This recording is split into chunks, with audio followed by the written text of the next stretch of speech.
आज हम तत्पुरुष समास में चतुर्थी तत्पुरुष समास बता रहे हैं, जिसका सूत्र है चतुर्थी तदर्थार्थ बलि हित सुख रक्षित है। यानी इसका माने हुआ कि जब किसी समास का प्रथम पद चतुर्थी विभक्ति वाला हो और उसके बाद यदि वह दूसरा शब्द बलि हित सुख रक्षित आदि शब्द से बने हों तो वह चतुर्थी तत्पुरुष समास होता है। यहाँ कहा गया तदर्थार्थ, माने तत् अर्थात, माने उसी अर्थ में, किसी वस्तु के बनने के अर्थ में जब भी होगा वह चतुर्थी विभक्ति वाला पद। तो जैसे हम देख रहे हैं कि यूपाय दारू, यूप माने यज्ञ होता है और यूपाय में चतुर्थी विभक्ति लगी हुई है। इसका माने हुआ कि यूपाय दारू यज्ञ के लिए, दारू मीन्स लकड़ी, वुड्स। तो ये लकड़ी किस विशेष वस्तु के लिए बन रही है? तो यज्ञ की लकड़ी, यज्ञ के लिए वह लकड़ी बन रही है, इसलिए जिसके लिए बन रही है उसमें चतुर्थी विभक्ति लग गई और प्रथम पद चतुर्थी विभक्ति वाला और दूसरा पद जो वस्तु बनने वाली है। उसी तरह कुंडलाय हिरण्यम, कुंडल के लिए सोना, सोना किसके लिए? तो कुंडल के लिए। तो जिस वस्तु के निमित्त कोई वस्तु लग रही है तो वह निमित्तार्थक पद जो होगा वह चतुर्थी विभक्ति वाला होगा। उसी प्रकार जैसे कि कुंडलाय हिरण्यम, हिरण्यम मीन्स सोना और कुंडलाय माने कुंडल जो है, कुंडल के लिए सोना, उसी के लिए के निमित्त सोना आया है कुंडल बनने के लिए। उसके बाद हम देख रहे हैं कि भूताय बलि, भूत बलि, यहाँ भूताय में चतुर्थी विभक्ति लगी हुई है और उसके साथ बलि शब्द है। पुत्राय में चतुर्थी विभक्ति है, उसके साथ हितम शब्द है। भ्रात्रे में सुखम शब्द लगा हुआ है, गवे में रक्षितम शब्द लगा हुआ है। बलि मीन्स होता है भोजन, हितम मन हित, सुख मन सुख, रक्षित मन रक्षा। तो इस प्रकार भी हम इसको कह सकते हैं। अन्यथा यदि समस्त पद का हमको विग्रह पद बनाना होगा तो समस्त पद के अंत में यदि बलि हित सुख रक्षित आदि शब्द देखेंगे तो वहाँ पर हम समझेंगे कि यह चतुर्थी तत्पुरुष समास का उदाहरण है और उसका विग्रह प्रथम पद जैसे भूत है तो इसका चतुर्थी विभक्ति में प्रयोग हो गया तो भूताय बलि हो गया। पुत्र है तो चतुर्थी में पुत्राय, भ्रातृ है चतुर्थी में भ्रात्रे, गो है तो चतुर्थी में गवे, ऐसा बना दिए और बाद में ये सारे शब्द उसके साथ लगा दिए तो हो गया ये चतुर्थी तत्पुरुष समास। यही है।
पंचमी भवें।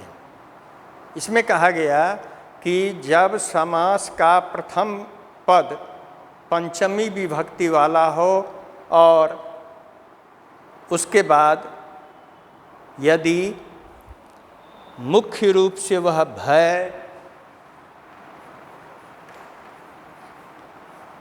भीत, भीति,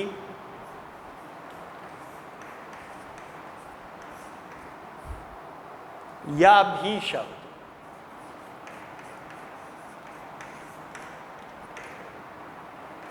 इससे समस्त हो रहा हो, इसके साथ मिला हुआ हो, प्रथम पद जो हो वह पंचमी विभक्ति वाला हो और उसके साथ ये सारे शब्द यदि लगे हों। ये सारे शब्द का अर्थ है भय, ये भयार्थक शब्द है।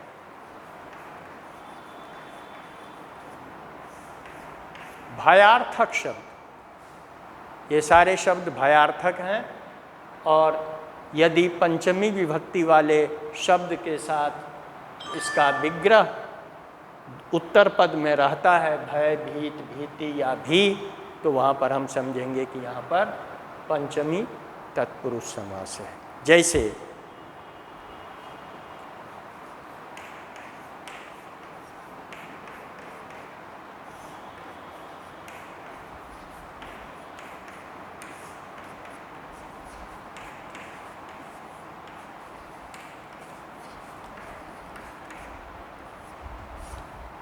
चोर भयम, चौरात भयम, यहाँ देख रहे हैं चोर भयम में चोर के अंत में लगा हुआ है भय शब्द, इसलिए हम इसको समझेंगे कि यह पंचमी तत्पुरुष समास का उदाहरण है। इसलिए इसके चोर पंचमी विभक्ति वाला हो जाएगा तो बन जाएगा चौरात और उसके बाद वह भय शब्द इसमें लग जाएगा, भयम हो जाएगा।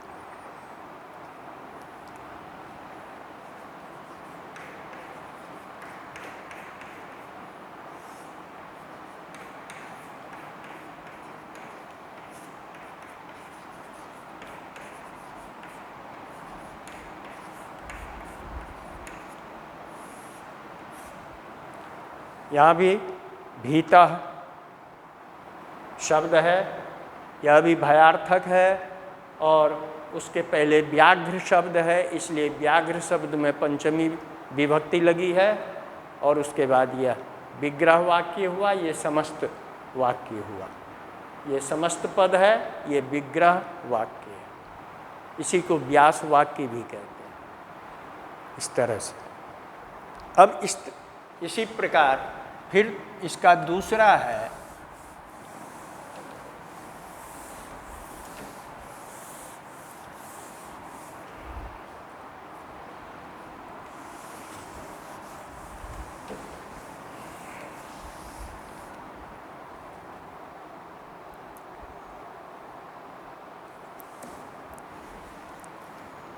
दूसरा सूत्र जो है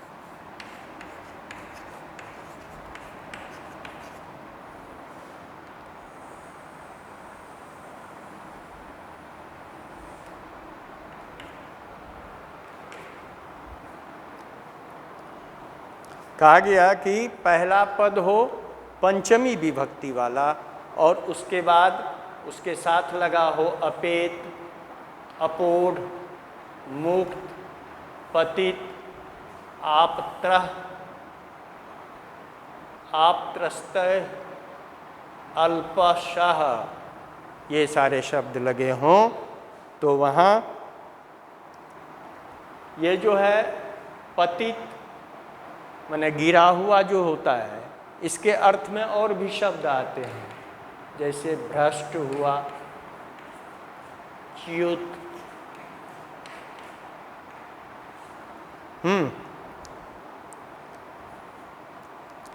निर्गत,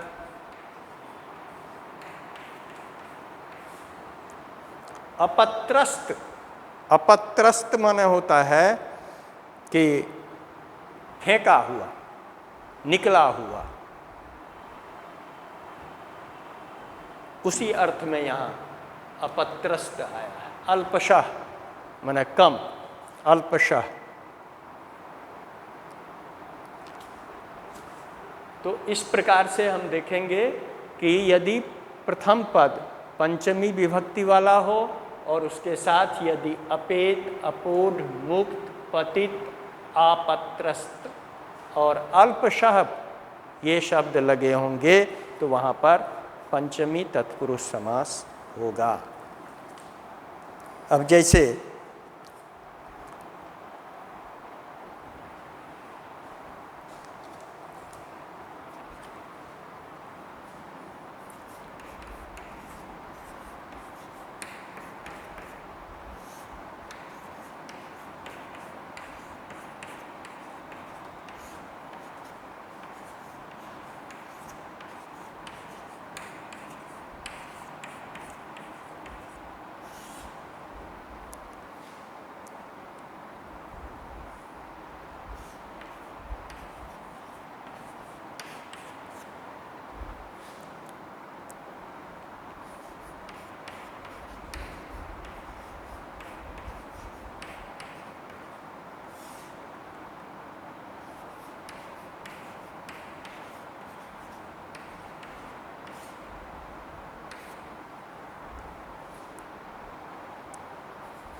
यहाँ हम देख रहे हैं अपेतः सुखापेतः, या तो ये सारे शब्द जहाँ भी हम देखेंगे कि अंत में लगा हुआ है किसी शब्द के अंत में, ये सारे शब्द, तो वहाँ पर हम समझ जाएंगे कि वह पंचमी तत्पुरुष समास है। और जब पंचमी तत्पुरुष समास होगा तो उसका प्रथम पद पंचमी विभक्ति में हो जाएगा और उसके साथ वे सारे शब्द लग जाएंगे जो अंत में लगे हुए होंगे। इस तरह से हम पंचमी तत्पुरुष समास जान पाएंगे।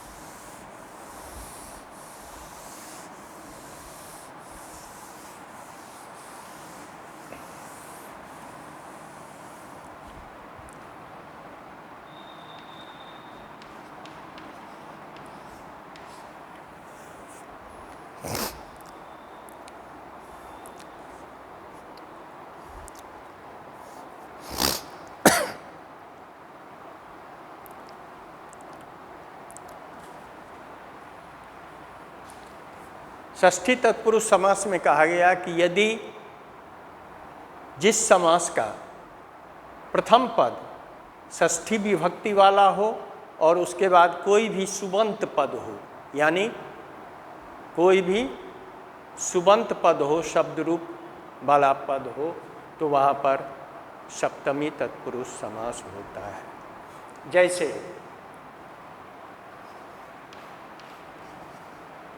षष्ठी तत्पुरुष समास होता है, सप्तमी नहीं षष्ठी। प्रथम पद षष्ठी विभक्ति वाला और उसके बाद कोई सुबंत पद हो तो वहाँ पर षष्ठी तत्पुरुष समास होता है। और वह जैसे हम देखेंगे राज्ञः पुत्रः, ये बन जाता है राजपुत्र।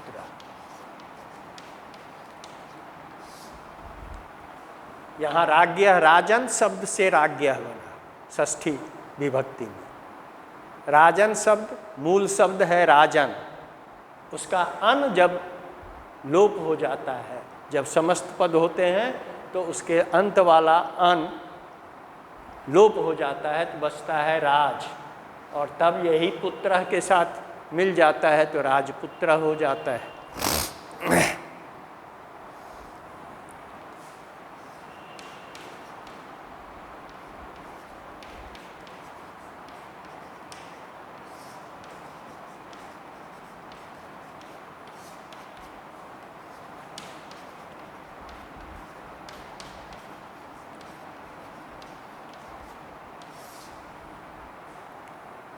गंगायाः जलम, यहाँ देख रहे हैं कि गंगायाः में षष्ठी विभक्ति लगी हुई है, उसके साथ सुबंत पद जलम आया है, इसलिए यह षष्ठी तत्पुरुष समास हुआ।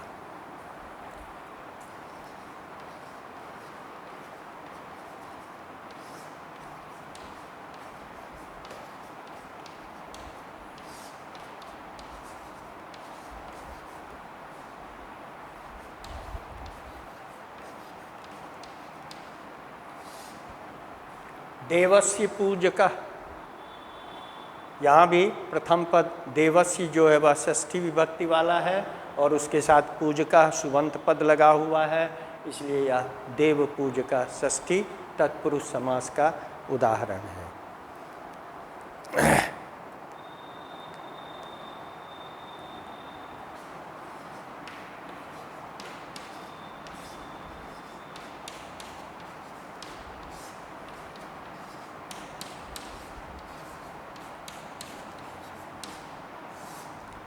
गवामशाला, गो शब्द से षष्ठी बहुवचन में गवाम होता है, इसलिए ये षष्ठी विभक्ति का रूप है और उसके साथ ये शाला शब्द सुबंत पद है तो बना गौशाला।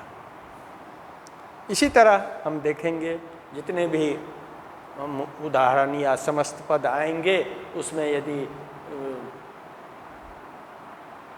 अर्थ भी हम उसका जानेंगे। अब जैसे गंगा जलम, गंगा का जल, देवस्य देव पूजका, देव का पूजक, पूजा करने वाला, गौशाला, गायों का रहने का स्थान, गौशाला।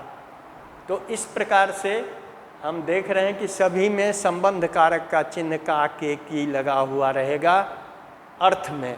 तो उसको हम प्रथम पद को षष्ठी विभक्ति में लगा देंगे और उसके बाद सुबंत पद जो भी अंत में होगा उसको जोड़ देंगे, हो जाएगा षष्ठी तत्पुरुष समास।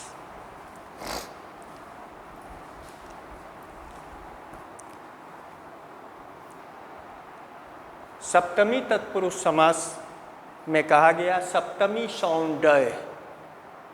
सौंड माने होता है जुए का घर, सौंड माने धूर्त, धूर्त, चालाक।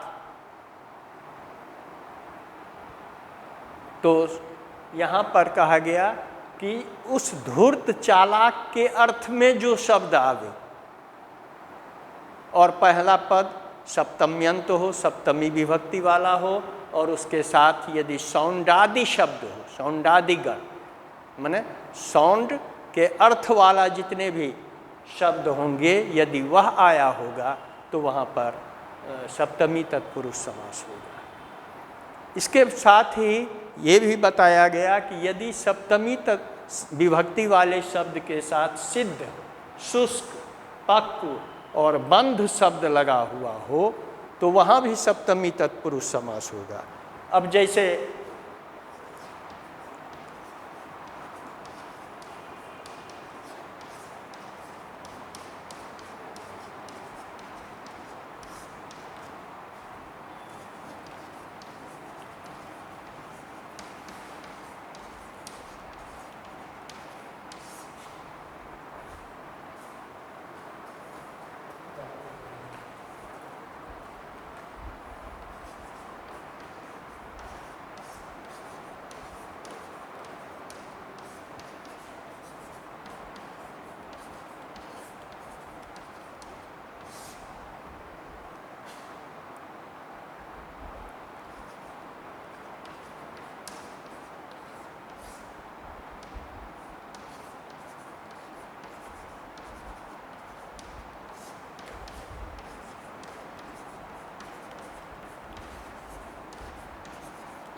अब साउंड के अर्थ में किताब भी आता है, उसका भी माने चतुर, प्रवीण, कुशल, पंडित, पटु, संबित, संबित माने भी चपल, चतुर, और चपल माने तो चपल होता ही है।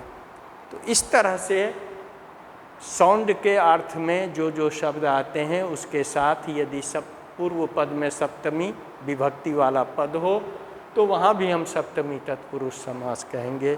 अब साउंड के अर्थ में हम अभी बताए कि प्रवीण, कुशल, निपुण, चपल, संबित, पटु, ये सारे शब्द साउंड आदि के अंतर्गत आते हैं। वीर, और उसके बाद यहाँ हम देख रहे हैं कटाहे सिद्धा, कड़ाह में सिद्ध, कटाहे पक्वा, कड़ाह में पका हुआ, कमले बंधा, कमल में बंधा हुआ।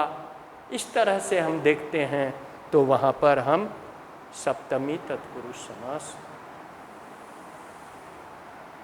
का पता चलता है। या साउंड, वीर, प्रवीण, नवीन, पटु आदि किसी शब्द के अंत में हो तो पूर्व पद में हम सप्तमी विभक्ति वाला जो लगा देंगे और उसके बाद वे सारे शब्द जो भी अंत में होगा उसको जोड़ देंगे। उसी प्रकार सिद्ध, पक्व, बंध, शुष्क, आदि यदि हो तो वहाँ भी हम सप्तमी विभक्ति लगा के पूर्ण